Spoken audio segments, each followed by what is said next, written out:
नमस्कार दोस्तों, कविता Yadav YouTube channel पर आप सभी का स्वागत है। संपूर्ण हिंदी से संबंधित महत्वपूर्ण प्रश्नों को करते हुए हम आगे बढ़ रहे हैं। आज की क्लास में हम रस संबंधी और अन्य महत्वपूर्ण प्रश्नों को करने की कोशिश करेंगे, जो कि आपकी परीक्षाओं के लिए काफी हेल्पफुल रहेंगे। पीवाईक्यू को उनके विद सॉल्यूशन के साथ करते हुए हम आगे बढ़ रहे हैं। इन्हीं प्रश्नों में से, इन्हीं तथ्यों में से परीक्षाओं में आपको प्रश्न देखने को मिलेंगे। खासकर जो DSSB की जो पीजीटी की परीक्षा अभी हाल ही में होने वाली है 16-17 जुलाई को, उनके लिए भी ये काफी जो है प्रश्न आपके लिए हेल्पफुल रहेंगे। एक तरह से हम कह सके तो रामबाण सिद्ध होंगे। तो सभी प्रश्नों को ध्यान में रखते हुए, सभी तथ्यों को ध्यान में रखते हुए, टीजीटी पीजीटी परीक्षाओं को ध्यान में रखते हुए आज की क्लास में हम रस संबंधी पीवाईक्यू को करने की शुरुआत करते हैं। प्रश्न नंबर 1 से, रस सामग्री किस विकल्प में दी गई है? तो हमें बताना है। जो हमारा रस उत्तर है भरत मुनि का, उसमें दिया गया है भाव विभाव व्याभिचारी भाव संयोगाधार रस निष्पत्ति। उसी आधार पर हम देखें तो रस सामग्री जो है हमें विभाव, अनुभाव, संचारी भाव और स्थायी भाव, ये हमारी रस की सामग्री है। इनके मेल से ही जो है रस की निष्पत्ति होती है, अर्थात रस की उत्पत्ति होती है। आगे बढ़ते हैं तो देखते हैं इससे जुड़े हुए कुछ और अन्य तथ्य। रस के 4 अंग होते हैं, यानी कि रस की सामग्री है ये, कि भाव, स्थायी भाव और विभाव, अनुभाव तथा संचारी भाव। संचारी भाव को व्याभिचारी भाव भी कहते हैं, क्योंकि भरत मुनि के रस उत्तर में व्याभिचारी भाव शब्द का ही प्रयोग वहां पर किया गया है। नाट्य शास्त्र में भरत मुनि ने रस की व्याख्या करते हुए कहा है, विभाव, अनुभाव, व्याभिचारी, संयोगाधार रस निष्पत्ति। तो इनसे ही मिलकर जो है रस की निष्पत्ति होती है, अर्थात विभाव, अनुभाव, व्याभिचारी भाव के संयोग से रस की निष्पत्ति होती है। आई होप आपको समझ आ गया होगा। तो देखते हैं नेक्स्ट क्वेश्चन। क्वेश्चन नंबर 2, काव्य शास्त्र के संदर्भ में नवरस से क्या अभिप्राय है? तो नवरस के बारे में क्या कहा गया है? काव्य शास्त्र के संबंध में क्या माना है कि नवरस जो है नौ रस को माना है, यानी कि जो नौ रसों की जो मूल रूप से जो संख्या है वो हमारी 9 मानी जाती है।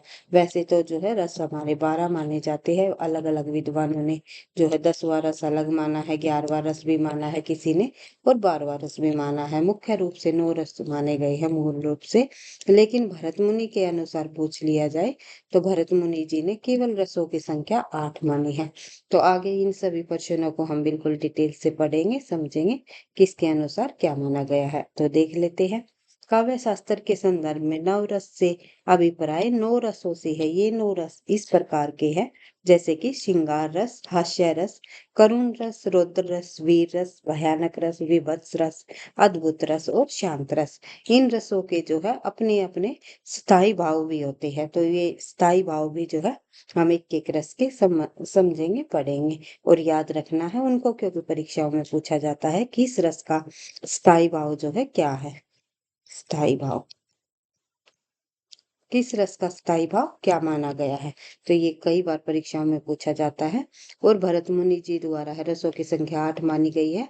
और जो ये हमारा 9वां रस है शांत रस, इस रस को भरत मुनि ने रसों के अंतर्गत स्थान नहीं दिया। आगे बढ़ते हैं। प्रश्न नंबर 3। प्रश्न नंबर 3 है हमारा, रसो वे रसो वैश्य रस से संबंधित इस कथन का उल्लेख इनमें से किस ग्रंथ में हुआ? तो आपको ध्यान रखना है, तैत्तिरीय उपनिषद के अंतर्गत इसका उल्लेख हुआ है। आगे बढ़ते हैं तो देखते हैं प्रश्न नंबर 4। विभाव, अनुभाव, व्याभिचारी, संयोग, आधार, रस निष्पत्ति को प्रतिपादित किया है। ये सूत्र जो है रस के संबंध में किसके द्वारा दिया गया है, किसने बताया है?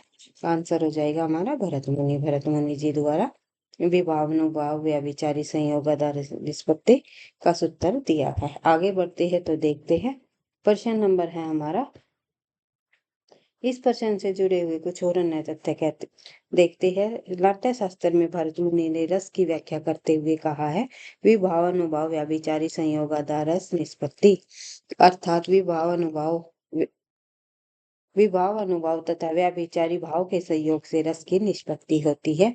इनके इस उत्तर में स्थायी भाव का उल्लेख नहीं है। ये पूछा जा सकता है कि जो भरत मुनि का रस उत्तर है उसमें निम्नलिखित में से किसका उल्लेख नहीं किया गया, तो स्थायी भाव का यहाँ पर उल्लेख नहीं किया गया। और साथ ही ये भी ध्यान रखना है, जो संचारी भाव है, संचारी भाव को जो उन्होंने व्याभिचारी भाव के नाम से यहाँ पर जो है बोला है, पुकारा है, यानी संचारी भाव को उन्होंने व्याभिचारी भाव का नाम दिया है। तो किसी भी प्रकार से परीक्षाओं में प्रश्न पूछा जा सकता है। भरत मुनि कृत नाट्य शास्त्र के अनुसार अनुभाव का विशेष उपयोग अभिनय की दृष्टि से होता है। भरत मुनि ने श्रृंगार, हास्य, करुण, रौद्र, वीर, भयानक, विभत्स और अद्भुत सहित कुल 8 रस को नाट्य शास्त्र में स्वीकारा है। नवे रस, शांत रस को इसमें वर्णन नहीं किया, जैसे कि मैंने आपको बताया है। और संचारी भाव को उन्होंने क्या माना है, क्या कहा है, व्याभिचारी भाव। और किस का उल्लेख उन्होंने रसों में नहीं किया, तो स्थायी भावों का उल्लेख उन्होंने नहीं किया। तो ये तथ्य आपको बार बार रिवाइज कर लेने हैं। इन्हीं तथ्यों में से, तो इन्हीं प्रश्नों में से परीक्षाओं में पूछा जाता है। फिर वही सूत्र दे दिया गया है, विभाव, अनुभाव, व्याभिचारी संयोगाधार निष्पत्ति किस आचार्य का है, तो आंसर हो जाएगा भरत मुनि। बार बार यही प्रश्न पूछा गया है परीक्षा में, इसलिए ध्यान रखना है, परीक्षा की दृष्टि से काफी इंपॉर्टेंट है। और जो भाव, विभाव, व्याभिचारी संयोगाधार निष्पत्ति, जो ये रस का सूत्र का विवेचन है, उसने किस ग्रंथ में किया, तो आपको पता ही है, नाट्य शास्त्र के अंतर्गत उन्होंने इसका विवेचन किया है। आगे बढ़ते हैं तो देखते हैं प्रश्न नंबर 7। विभाव, अनुभाव, व्याभिचारी भाव के सहयोग से रस की निष्पत्ति होती है, इसका कथन है। घुमाकर प्रश्न को पूछ लिया गया, भरत मुनि आंसर हो जाएगा। आगे बढ़ते हैं प्रश्न नंबर 8। नाटक के संदर्भ में भरत मुनि के अनुसार रसों की संख्या कितनी है, तो मैंने आपको बताया था 8 मानी है। आगे बढ़ते हैं तो देखते हैं नेक्स्ट क्वेश्चन। रस की संख्या 8 किसने मानी, भरत मुनि जी ने। आचार्य भरत मुनि ने किस रस को नाट्य शास्त्र में स्वीकार नहीं किया, तो अभी हमने देखा था, शांत रस को इन्होंने स्वीकार नहीं किया। रस निरूपण के प्रथम व्याख्याता बताइए, तो रस निरूपण के प्रथम व्याख्याता हमारे भरत मुनि जी ही है। आगे बढ़ते हैं। फिर उसके बाद जो है अलंकार संप्रदाय आया। फिर उसके बाद 4 हमारे रस निष्पत्ति का जो सूत्र दिया है, उनकी अलग अलग आचार्यों ने व्याख्या की। तो ये हमने यहाँ पर देख लेना है कि रस निष्पत्ति के प्रथम व्याख्याता भरत मुनि जी है। नाट्य शास्त्र भरत मुनि का प्रथम ग्रंथ माना जाता है। और आचार्य भरत मुनि के रस उत्तर के प्रथम 4 आचार्य, यानी कि 4 व्याख्याता हुए हैं। कौन कौन से, जैसे कि सबसे पहले आते हैं भट्टलोलट, जिन्होंने उत्पत्तिवाद का सिद्धांत दिया। उसके बाद शंकुक, जिन्होंने अनुमतिवाद का सिद्धांत दिया। उसके बाद भट्टनायक, जिन्होंने भुक्तिवाद का सिद्धांत दिया। फिर है अभिनव गुप्त, जिन्होंने अभिव्यक्तिवाद का सिद्धांत दिया है। तो इस प्रकार से इन 4 आचार्यों के द्वारा दिए गए वादों को भी आपको ध्यान रखना है, यहाँ से भी प्रश्न पूछा जाता है। और DSSB की परीक्षाओं के लिए ये काफी इंपॉर्टेंट सीरीज है। मैं आपको बार बार बताती हूँ, PYQ को हम कर रहे हैं। अगर वीडियो आपको पसंद आती है तो प्लीज वीडियो को आप लाइक करो, ताकि मुझे भी नेक्स्ट क्लास बनाने का मोटिवेशन मिलता रहे। विशेष रूप से भावों को प्रकट करते हैं, उन्हें क्या कहते हैं, जो विशेष रूप से हमारे भाव को प्रकट करते हैं, उन्हें जो है हम विभाव कहते हैं। तो आंसर हो जाएगा सी। विशेष रूप से भाव को प्रकट करते हैं, उन्हें विभाव कहते हैं। रसानुभूति के कारण रसों को उद्दीत करने वाली सामग्री क्या कहलाती है, विभाव कहलाती है। जैसे कि रसानुभूति के कारण, जैसे कि जो रस को और अधिक बढ़ाए, जैसे हमें किसी में रस आ रहा है, जैसे कि हम कोई संगीत सुन रहे हैं, या फिर कुछ और हम कार्य कर रहे हैं जिसमें हमें रस की अनुभूति हो रही है, जिस कारण से जो है रस हमारा और अधिक बढ़ रहा है, उसी को हम जो है विभाव कहते हैं। तो आपको ध्यान रखना है। और विभाव के हमारे 2 भेद होते हैं। एक होते हैं आलम्बन, एक होते हैं उद्दीपन। आगे बढ़ते हैं तो देख लेते हैं प्रश्न नंबर 13। भाव शांति, भाव संधि और भाव सबलता का संबंध किस भाव से के भेद माने जाते हैं? भाव शांति, भाव संधि और भाव सबलता का जो संबंध है हमारे, इनमें से जो है संचारी भाव के अंतर्गत आते हैं। संचारी भाव होते हैं हमारे, ये संचारी भावों में शामिल है। आगे बढ़ते हैं तो देख लेते हैं इस प्रश्न से जुड़े हुए कुछ और अन्य तथ्य। दिया गया है आश्रय के चित्त में उत्पन्न होने वाले अस्थिर मनोविकारों को संचारी भाव कहते हैं। यानी कि कुछ क्षणों के लिए ही हमारे मन में आते हैं, क्षण भर आते हैं, क्षण भर या फिर हम कह सकते हैं पल भर, पल कुछ सेकंडों के लिए जो है ये संचारी भाव उत्पन्न होते हैं और फिर जो है चले जाते हैं। जैसे कि रस्सी से भयभीत व्यक्ति के मन में उत्पन्न चिंता, एकदम से कोई रस्सी, यहाँ पर जैसे कोई रस्सी गिरी हुई है तो एकदम से कोई व्यक्ति देखेगा तो उसको लगेगा कि ये रस्सी ना होकर के सांप है, कहीं सांप न हो, तो एकदम से वो डर जाता है। तो फिर वो देखता है नहीं ये तो रस्सी है, तो उसका जो वो भय का जो अनुभव है वो तभी चला जाता है, कुछ पल में, कुछ सेकंड में।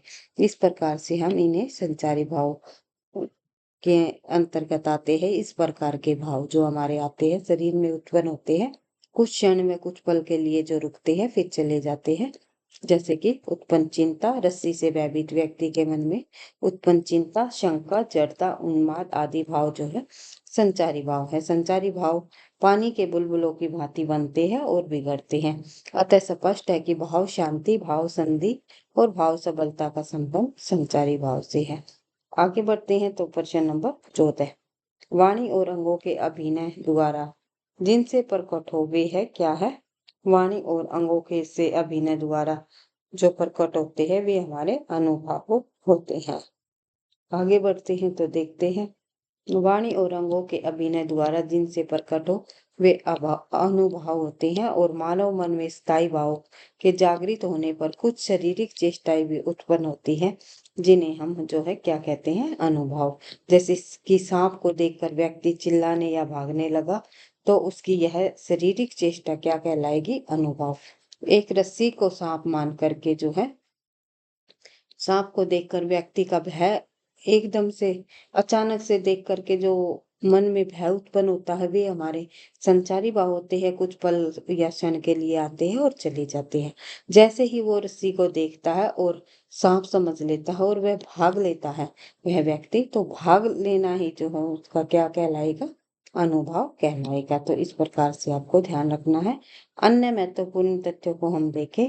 अनुभवों के भेद के विषय में आचार्यों में मतभेद है। भरत मुनि के अनुभवों के 3 भेद माने हैं। कौन कौन से? वाचिक, अंगिक और सात्विक। अनुभव हमारे वाचिक हो सकते हैं, अंगिक हो सकते हैं और सात्विक। भानुदत्त ने इनके 4 भेद माने हैं। उनके नाम है आचार्य भरत मुनि से कुछ भिन्न दिए गए हैं, जैसे कि कायिक, मानसिक, आहार्य और सात्विक। तन की चेष्टाओं को कायिक अनुभव माना जाता है और भिन्न भिन्न परिस्थितियों में आश्रय द्वारा भू भ्रू संचालन, कटाक्षपात आदि क्रियाएं करना जो है कायिक अनुभव माना जाता है। और इन अनुभव को उत्पन्न करने के लिए आश्रय को यत्न करना पड़ता है, इसलिए उन्हें यत्नज अनुभव भी कहते हैं और इनकी संख्या अनिश्चित मानी गई है। आगे बढ़ते हैं। मन की चेष्टाएं मानसिक अनुभव कहलाती है। अंतकरण की भावनाओं के अनुकूल मन में हर्ष, विषाद आदि के उद्वेलन को मानसिक अनुभव कहते हैं। मन के भाव के अनुकूल भिन्न भिन्न प्रकार की कृत्रिम वेशभूषा धारण करने को आहार्य अनुभव कहते हैं। पूछा जाता है कि आहार्य अनुभव क्या होते हैं, तो इस प्रकार से इन बिंदुओं को आपको ध्यान रखना है, रिवाइज कर लेना है। सात्विक अनुभव वे होते हैं जो सहज स्वभाव रूप से उत्पन्न होते हैं और इनके उत्पन्न होने में आश्रय को कोई यत्न नहीं करना पड़ता, अतः इन्हें जो है अयतनज अनुभव भी कहते हैं। इनकी संख्या 8 होती है। कौन कौन सी देख लेते हैं। कई बार पूछ लिया जाता है सात्विक अनुभव की संख्या कितनी होती है? 8 होती है। जैसे कि स्तंभ, स्वेद, रोमांच, स्वरभंग, प्रकंप जिसे वेपथ्यू भी कहते हैं, और वैवर्ण्य जिन्हें रंगहीनता कहा जाता है, आश्रु और प्रलय यानी कि मूर्छा। आगे बढ़ते हैं, देख लेते हैं नेक्स्ट क्वेश्चन। नेक्स्ट क्वेश्चन हमारा क्वेश्चन नंबर 15। रोमांच किस तरह का अनुभव है? रोमांच जो हमारा एक तरह से कहे तो सात्विक अनुभव है। जैसे कि हमने यहाँ पर पढ़ा था, रोमांच जो है सात्विक अनुभव के अंतर्गत आते हैं। तो देख लेते हैं नेक्स्ट क्वेश्चन, क्वेश्चन नंबर 16। वेशभूषा से जो भाव प्रदर्शित किए जाते हैं उन्हें क्या कहते हैं? तो अभी हमने पढ़ा था ऊपर कि हमारे जो अनुभव है वे जो है आहार्य अनुभव कहलाते हैं, जो वेशभूषा से प्रदर्शित होते हैं। तो आगे बढ़ते हैं, तो देखते हैं नेक्स्ट क्वेश्चन। वेपथ्यू कैसा अनुभव है? तो ये भी एक हमारा सात्विक अनुभव है। सात्विक अनुभव के अंतर्गत ही हमने ये पढ़ा है। तो देख लेते हैं, आलंबन और उद्दीपन विभावों के कारण उत्पन्न भावों को बाहर पर प्रकाशित करने वाले कार्य क्या कहलाते हैं? तो आंसर हो जाएगा हमारा अनुभव। आलंबन और उद्दीपन जो है विभावों के कारण उत्पन्न जो भाव को बाहर प्रदर्शित करते हैं वे हमारे क्या कहलाते हैं? अनुभव। जैसे कि रस्सी को देख करके मनुष्य का भाग जाना। आगे बढ़ते हैं, अनुभव के कितने भेद बताए गए हैं? तो आंसर हो जाएगा हमारा, वैसे तो 2 भेद माने जाते हैं अनुभव के। आगे बढ़ते हैं, अनुभव के 2 भेद होते हैं, कौन कौन से? एक होता है हमारा कायिक और दूसरा होता है सात्विक। कायिक अनुभव और सात्विक अनुभव, अनुभव के हमारे ये 2 भेद माने जाते हैं। नेक्स्ट क्वेश्चन, हम इस प्रश्न से जुड़े हुए कुछ और अन्य तथ्य जब हम देखें तो इसमें दिया गया है कि हरदेव बहारी एक काफी डॉक्टर हरदेव बहारी का विद्वान हुए हैं। उन्होंने शब्द अर्थ प्रयोग के अनुसार अनुभव के 2 भेद माने हैं, एक कायिक और या इच्छित और दूसरा है सात्विक या अनिच्छित। इच्छित अनुभव को साधारण अनुभव भी कहते हैं। तो ये आपको ध्यान रखना है। आगे बढ़ते हैं, नेक्स्ट क्वेश्चन हम देख लेते हैं, क्वेश्चन नंबर 21। एक यहाँ पर पंक्ति दी गई है, दिया गया है, पूछा गया है कि इसमें कौन सा अनुभव है? जो जो पटु झटकती हटती हंसती नचाती नैन, तो त्यों तो निपट उदार रूह फगुआ देत वन वैन। तो इनमें जो है कौन सा अनुभव दिया गया है? तो साफ हमें पता चल रहा है ये नेत्रों से जो बात हो रही है, तो ये हमारे जो है खास कायिक अनुभव है। तो ध्यान रखना है। प्रस्तुत जो पंक्तियों में पट वस्त्र का झटकना, हंसना तथा आंखों का नाचना या इंगित करना, यह हमारी सारी क्रिया शारीरिक अंगों के द्वारा हो रही है, तो हमारे जो है कायिक अनुभव के अंतर्गत आते हैं। आगे बढ़ते हैं, प्रश्न नंबर 22। प्रश्न नंबर 22 में पूछा गया है, आचार्य देव ने किस अनुभव को 34वां संचारी किस भाव को जो है 34वां संचारी भाव कहा है?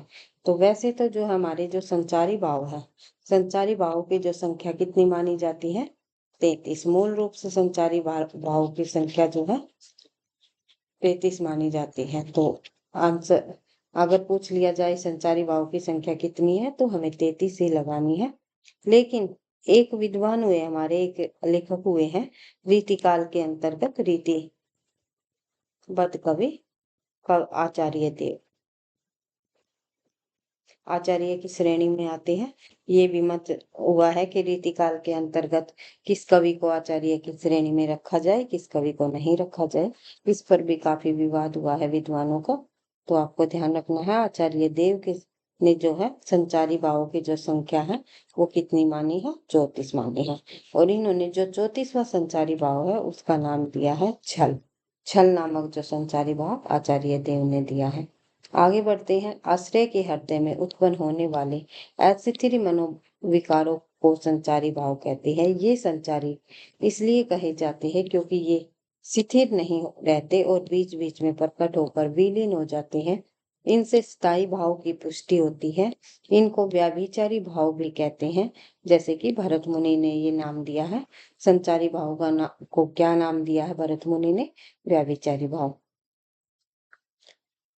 सॉरी भाई, भरत मुनि ने जो है संचारी भाव को व्याभिचारी भाव कहा है। ये 33 है। इनकी संख्या मूल रूप से संचारी भाव की यानी कि व्याभिचारी भाव की संख्या कितनी मानी है? 33 मानी है। लेकिन देव कवि ने छल नामक एक और संचारी भाव जोड़कर जो है इसके अंतर्गत इसकी संख्या 34 बना दी है। यानी कि 34वां संचारी भाव देव कवि ने ढूंढ निकाला है। आगे बढ़ते हैं नेक्स्ट क्वेश्चन। प्रश्न नंबर 23 में पूछा गया है रसों के संचारी भावों की कुल संख्या कितनी होती है?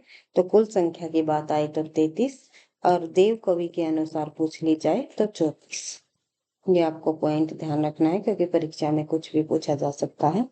आगे बढ़ते हैं। संचारी भावों की कुल संख्या 33 मानी जाती है।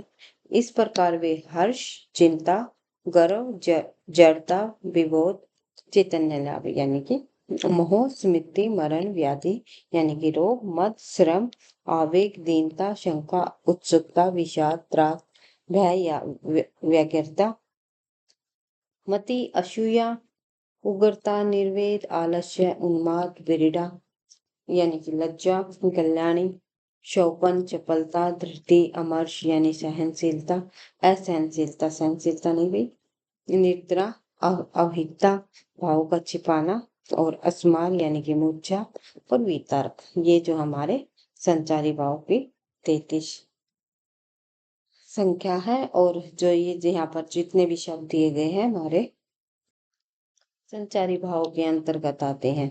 और इनमें से एक दो बार आप इनको रिवाइज कर सकते हो इन शब्दों को, क्योंकि प्रश्न में ये पूछा जाता है निम्नलिखित में से इनमें से कौन सा शब्द जो है संचारी भाव है या नहीं है। तो इस प्रकार से प्रश्न को पूछा जाता है परीक्षा में। आगे बढ़ते हैं तो देख लेते हैं संचारी भाव की संख्या। अभी हमने पढ़ा है 33। आगे बढ़ते हैं, फिर वही प्रश्न है संचारी भाव की कितनी संख्या है? 33 संख्या है। अस्मार अपस्मार क्या है? अपस्मार जो है एक प्रकार से संचारी भाव है। तो ये आपको ध्यान रखना है। आंसर हो जाएगा हमारा बी। तो सूची 1 को सूची 2 से सुमेलित कीजिए तथा दिए गए कूट की सहायता से सही उत्तर चुनिए। एक तरफ रस दिए गए हैं एक सूची में, दूसरी सूची में उनके स्थायी भाव दिए गए हैं। तो मैंने आपको बताया था सभी रसों के स्थायी भाव का नाम आपको याद रखना है। परीक्षा में पूछा जाता है कि इस रस का स्थायी भाव क्या है। जैसे कि श्रृंगार रस का जो स्थायी भाव है वो क्या है हमारा? रति। ए का हो जाएगा 4। अद्भुत रस का स्थायी भाव जो है विस्मय होता है। शांत रस का होता है निर्वेद और वीर का होता है उत्साह। इस प्रकार से आपको मिलान करना है। तो ए का हमारा 4 हो जाएगा। तो देखते हैं, ए का 4 हमारा एक एक ऑप्शन में दिया गया है, तो आंसर हो जाएगा हमारा सी। बढ़ते हैं थोड़ा और आगे तो देख लेते हैं एक बार से फिर इनको जो आप रिवाइज कर सकते हो स्थायी भाव और उनके रसों को। तो देख लेते हैं, श्रृंगार रस का स्थायी भाव रति, अद्भुत का विस्मय, शांत का निर्वेद, वीर का उत्साह। आगे बढ़ते हैं फिर दूसरी सूची के अंतर्गत भी जो हमारे और अन्य स्थायी भाव बच गए उनको यहाँ पर दे दिया गया है। तो देख लेते हैं, एक तरफ रस है तो दूसरे तरफ स्थायी भाव। अद्भुत रस का जो स्थायी भाव विश्व में अभी हमने पढ़ा था, वीर रस का भी पढ़ा था उत्साह। रुद्र का हो जाएगा क्रोध और करुण का हो जाएगा शोक। तो इस प्रकार से आपको मिलान करना है।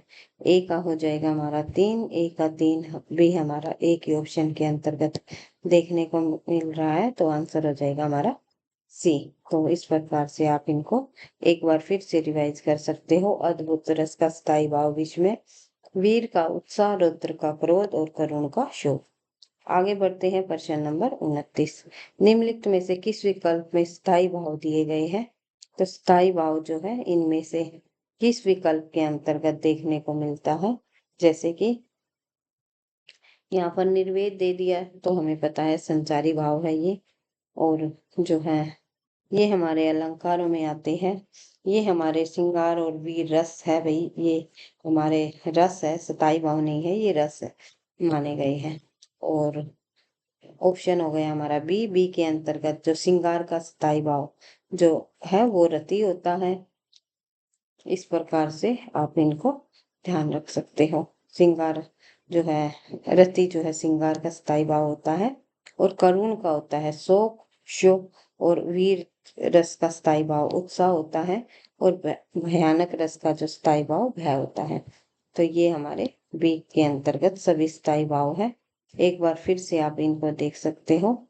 श्रृंगार करुण वीर और भयानक। श्रृंगार रस का जो है स्थायी भाव क्या होता है रति जो कि दिया गया है और करुण रस का जो स्थायी भाव होता है वो शोक है जो कि ऑप्शन में दिया गया है। वीर का स्थायी भाव उत्साह होता है और जो है भयानक रस का स्थायी भाव भय होता है। इस प्रकार से बी ऑप्शन हमारा सही हो जाएगा। आगे बढ़ते हैं तो देख लेते हैं प्रश्न नंबर 30। निम्नलिखित में से कौन सा स्थायी भाव नहीं है। तो हाँ हमने जो है निर्वेद को जो है संचारी भाव के अंतर्गत पढ़ा था जो कि आंसर हो जाएगा। सॉरी भाई माफी चाहूंगी इस प्रश्न का आंसर हमारा ए होगा क्योंकि निर्वेद जो शायद मैंने ऊपर भी ये आपको गलत बता दिया था निर्वेद संचारी भाव के अंतर्गत नहीं आएगा। ये हमारा स्थायी भाव ही है। और किसका स्थायी भाव है निर्वेद हमारे शांत रस का स्थायी भाव है। ये आपको ध्यान रखना है। निर्वेद होता है जो हमारा नौवा रस होता है शांत रस उसका स्थायी भाव होता है। तो विषाद कोई भी स्थायी भाव नहीं है। निर्वेद जुगुप्सा जो है विषमय रस का स्थायी भाव होता है। हास्य रस का जो स्थायी भाव हास होता है। आगे बढ़ते हैं। विषाद किसी भी रस का स्थायी भाव नहीं होता। जुगुप्सा विवत्स रस निर्वेद शांत रस का हास जो हास्य रस का स्थायी भाव होता है। तो ये ध्यान रखना है। जुगुप्सा जो है विवत्स रस का स्थायी भाव होता है और निर्वेद जो होता है वो शांत रस का स्थायी भाव होता है। हास्य रस का जो स्थायी भाव है वो हास होता है। वीर रस का स्थायी भाव क्या है तो वीर रस का जो स्थायी भाव है वो उत्साह है। आगे बढ़ते हैं तो देख लेते हैं।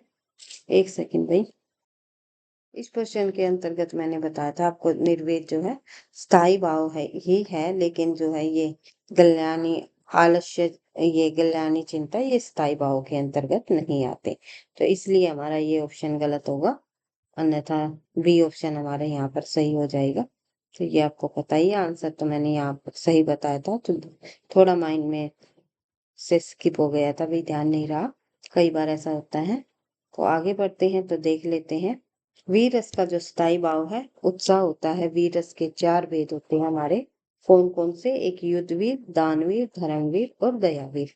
तो इस प्रकार से आपको वीर रस के स्थायी भाव भी ध्यान रखना है क्या होता है और वीर रस के कितने भेद होते हैं ये भी ध्यान रखते हैं क्योंकि परीक्षाओं में पूछे जाते हैं। करुण रस का स्थायी भाव शोक होता है और भयानक रस का स्थायी भाव भय होता है और शांत रस का स्थायी भाव शम या निर्वेद होता है। तो शम भी अगर ऑप्शन में हो तो भी आपको ध्यान रखना है शांत रस का स्थायी भाव होता है। वीर रस का स्थायी भाव है तो वीर रस का स्थायी भाव अभी हमने पढ़ा है उत्साह होता है। निर्वेद किस रस का स्थायी भाव होता है तो शांत रस का हमारा स्थायी भाव होता है। निर्वेद या शम भी कह सकते हैं। आगे बढ़ते हैं तो देख लेते हैं। वीरों का कैसा हो बसंत किस रस की सृष्टि हुई है। वीरों का कैसा हो बसंत में जो है हमें एक तरह से वीर रस की सृष्टि हुई है। वीर रस अनुभव होता है जैसे कि और ये पंक्ति कैसी किसकी है सुभद्रा कुमारी चौहान जी की। ये भी आपको ध्यान रखना है। आगे बढ़ते हैं तो देख लेते हैं। डॉक्टर दुर्गेश नंदिनी ने क्रांति की गायिका सुभद्रा कुमारी चौहान नामक लेख में सुभद्रा जी की कविताओं के परिप्रेक्ष्य में लिखा है कि सुभद्रा जी राष्ट्रीय कविताएं क्रांति के जय घोष से गुंजरित होती है। वीरों का कैसा हो बसंत कविता में भारतीय इतिहास में वीर पुरुषों और घटनाओं का नाम लेकर लंका और कुरुक्षेत्र का स्मरण कर त्रेता व द्वापर युग की वीरता के महत्व का वर्णन करते हुए यह स्पष्ट किया है कि बसंत पर्व को रक्त पर्व के रूप में मनाया जाना चाहिए। अतः स्पष्ट है कि उपयुक्त पंक्तियों में भी रस है। आगे बढ़ते हैं तो देखते हैं नेक्स्ट क्वेश्चन। क्वेश्चन नंबर 35 किस रस का स्थायी भाव उग्रता कर्म हर्ष आदि है। तो इनमें जो उग्रता, गर्व, हर्ष जो है, इनमें से किस रस का संचारी भाव होता है? स्थायी भाव नहीं भाई, संचारी भाव। कि ये गर्व का महसूस होना, उग्रता आना और हर्षित होना, तो ये हमें जो है किस रस के अंतर्गत आते हैं, जो कि संचारी भाव में शामिल है? तो वो आंसर हो जाएगा हमारा वीर रस। ये सभी भाव जो है हमें वीर रस के अंतर्गत देखने को मिलेंगे। वीर रस का स्थायी भाव उग्रता, हर्ष, गर्व, हर्ष आदि होता है। संचारी भाव होता है भैया, यही परिप्रेक्ष्य होकर उत्साह बनता है। वीर रस का जो स्थायी भाव होता है वो उत्साह होता है, और ये हमारे संचारी भाव में आते हैं। आगे बढ़ते हैं। विभत्स रस का स्थायी भाव है। विभत्स रस का जो स्थायी भाव है वो हमारा जो है जुगुप्सा है। एक तरह से हम कह सकते हैं विभत्स जुगुप्सा, यानी कि एक तरह से घृणा, घृणा हम कह सकते हैं। आगे बढ़ते हैं तो देख लेते हैं विभत्स रस स्थायी भाव जुगुप्सा होता है। जब जुगुप्सा नामक स्थायी भाव, विभाव और भाव आदि भावों के परिपक्वता होती है, तब यह रस उत्पन्न होता है। शोक करुण रस का स्थायी भाव है। शोक जो है वो किस रस का स्थायी भाव है? करुण रस का स्थायी भाव है। इसी प्रकार विश्व में जो है अद्भुत रस का स्थायी भाव है। तो ये आपको ध्यान रखनी है। सभी 9 रसों के स्थायी भाव आपको ध्यान रखना है, किस रस का स्थायी भाव क्या होता है। आगे बढ़ते हैं। किस रस का स्थायी भाव जुगुप्सा होता है? ये आपको पता ही है, जो हमारा विभत्स रस है इसका स्थायी भाव जुगुप्सा होता है। आगे बढ़ते हैं। विभत्स रस का स्थायी भाव जुगुप्सा। आगे बढ़ते हैं तो देखते हैं नेक्स्ट क्वेश्चन। जुगुप्सा जो है किस रस का स्थायी भाव होता है? विभत्स रस का स्थायी भाव होता है। बार बार यही प्रश्न पूछा गया है, तो आपको ध्यान रखना है, क्योंकि परीक्षा में पूछा जा सकता है। अद्भुत रस का स्थायी भाव क्या होता है? अद्भुत रस का स्थायी भाव विस्मय होता है। तो आगे बढ़ते हैं। अद्भुत रस का स्थायी भाव विस्मय यानी कि आश्चर्य होता है। जुगुप्सा विभत्स रस का स्थायी भाव होता है। इसी प्रकार क्रोध जो है, क्रोध तथा निर्वेद जो है, क्रोध जो रौद्र रस का स्थायी भाव होता है, और निर्वेद जो है शांत रस का स्थायी भाव होता है। आगे बढ़ते हैं तो देखते हैं। अद्भुत रस का स्थायी भाव विस्मय होता है। विस्मय या आश्चर्य किस रस का स्थायी भाव होता है? अभी हमने पढ़ा है अद्भुत रस का स्थायी भाव होता है। शांत रस का स्थायी भाव होता है। शांत रस का स्थायी भाव निर्वेद होता है। आगे बढ़ते हैं तो देखते हैं नेक्स्ट क्वेश्चन। नेक्स्ट क्वेश्चन में दिया गया है कि भाई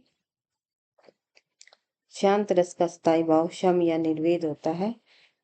रति, शोक तथा विस्मय, यानी रति श्रृंगार रस का स्थायी भाव होता है।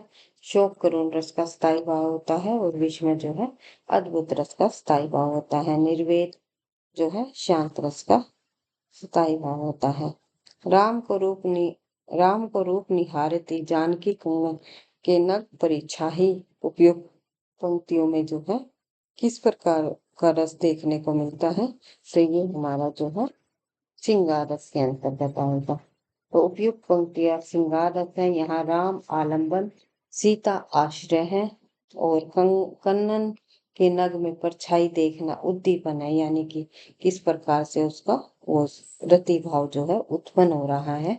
राम की परछाई को देखकर आदि जो है अनुभव, स्तंभ, हर्ष आदि संचारी भाव जो है स्थायी भाव रति है, और इन सबसे पुष्ट होकर संयोग श्रृंगार रस का परिपाक करता है। आगे बढ़ते हैं।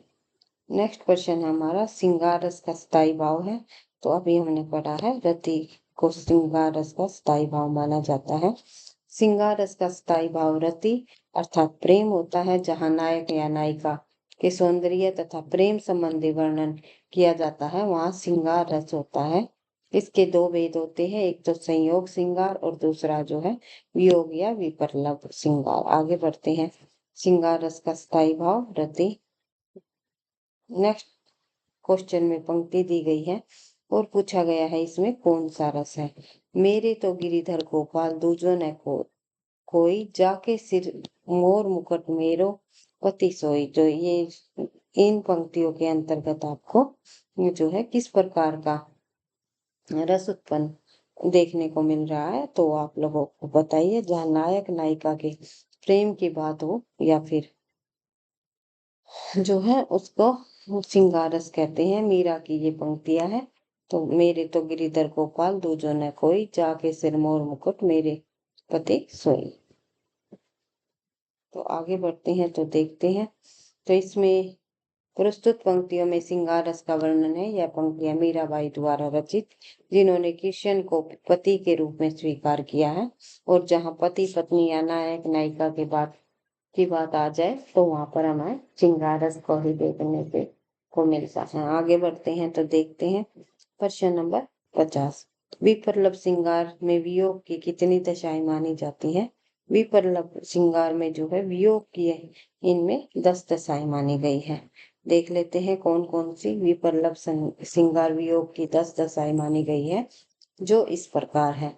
अभिलाषा, चिंता, गुणकथन, स्मृति, उद्वेग, प्रलाप, उन्माद, व्याधि, जड़ता और मरण। ये जो है विप्रलभ श्रृंगार की वियोग की जो 10 दशाएं मानी गई है। और अन्य महत्वपूर्ण तथ्य भी हम देख लेते हैं। कुछ और इम्पोर्टेंट तथ्य है जो कि परीक्षाओं में पूछे जा सकते हैं। काफी महत्वपूर्ण बिंदु है ये, इनको ध्यान रखना है कि अग्नि पुराण में अन्य रसों को श्रृंगार रस का भेद माना गया है। तो अग्नि पुराण में जो और अन्य रस दिए गए हैं उन्हें यानी कि श्रृंगार रस का ही भेद बताया गया है। केशव देव और आदि आचार्यों ने श्रृंगार रस को रसराज की संज्ञा दी है। रसराज माना है, ये पूछा जा सकता है रसराज निम्नलिखित में से किस रस को कहा गया है? तो श्रृंगार रस को ही रसराज की संज्ञा दी गई है। और किसके द्वारा दी गई है? केशव और देवाचार्यों द्वारा। देव ने श्रृंगार रस के सभी रसों को बिंबित माना है। तो देव ने जो है जितने भी श्रृंगार रसों में सभी रस है उसको बिंबित बता दिया गया है। आगे बढ़ते हैं नेक्स्ट क्वेश्चन हमारा प्रश्न नंबर 51। किस रस को रसराज की संज्ञा दी है? अभी हमने पढ़ा है श्रृंगार रस को रसराज की संज्ञा दी है। नेक्स्ट क्वेश्चन है हमारा प्रश्न नंबर 52। किस रस का संचारी उद्दीपन, विभाव, बादल की घटाई, कोयल का बोलना, बसंत ऋतु आदि होता है? तो ये आपको पता ही है, श्रृंगार रस के अंतर्गत आता है। आगे बढ़ते हैं। श्रृंगार रस का उद्दीपन यानी कि उद्दीपन जो श्रृंगार रस को और बढ़ाने का कार्य जो करते हैं वे बादल की घटाएं, कोयल का बोलना, बसंत ऋतु, उद्यान, कुंज, चंद्रिका, नायक नायिका के प्रेम या चेष्टाएं आदि को और अधिक बढ़ाता है, उद्दीपन करता है। आलंबन होता है हर्ष, लज्जा, उत्साह और संचारी भाव है। आगे बढ़ते हैं, देखते हैं प्रश्न नंबर 53। पूछा गया है कि फाड़ी नखन शव आंतडिन रुधिर मवाद निकारी, लेपती अपने मुख नीपे हर हर्षी प्रेतगण मोती। तो ये जो है एक तरह से आपको देखने में पढ़ने में जो है इन पंक्तियों को आप पढ़ते हो, जब इसको समझते हो क्या अनुभव हो रहा है। एक तरह से जो है हमें घृणा सी थोड़ी सी उत्पन्न हो रही है मन में, थोड़ा सा हमारा मन भी इस तरह से जो हो रहा है। तो ये हमारा जुगुप्सा रस है, स्थाई भाव है भाई, विषमय रस का जो हमारा है जुगुप्सा। देख लेते हैं एक और अन्य तथ्य इससे जुड़े हुए।